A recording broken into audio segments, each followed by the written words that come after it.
Here's my review for Rambo 4. So the last Rambo movie was 1988. Sylvester Stallone really didn't have any projects on the go and kind of wanted to get his star back, even though he's like almost 60. And he wanted to direct the movie too, so he's like, oh, let's do Rambo 4 20 years later. So a movie that really doesn't even belong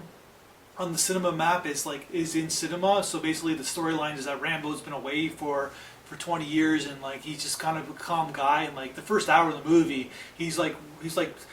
basically there's these missionaries who are trying to like help out an orphanage school in the middle of nowhere, and they're doing like the Apocalypse Now boat trip where they're all on a boat, and of course you got the priest from the Sopranos going, you know, violence is the worst thing in the world, and you got Dexter's wife from Dexter going, you know what, Rambo, you know what, you seem like an okay guy, you know, maybe we shouldn't kill anybody. And of course Rambo's like didn't say any sort of lines of dialogue because maybe Stallone was like directing too much and didn't want to do too much on screen, so just like run the boat for like an hour, and all of a sudden someone tries to stop him, and then Rambo goes crazy, kills everybody by himself, and then the priest is like the priest from Sopranos like, oh, there shouldn't be violence, why'd you do that? And Rambo's like, sometimes violence is the last thing that needs to be done. And all of a sudden they go in the jungle and the kids in the orphanage are in trouble, so Rambo goes crazy even though he's 60 years old, and there's all kinds of blood and gore and violence, and he just loves this shit now, just like the Expendables movies, where it's like the plot is like so ridiculous it makes no sense at all,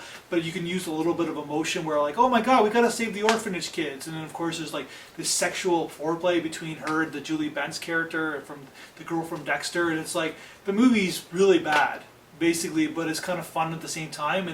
And basically Rambo has 5 lines, and maybe there's gonna be a Rambo 5, I don't know. That's my review.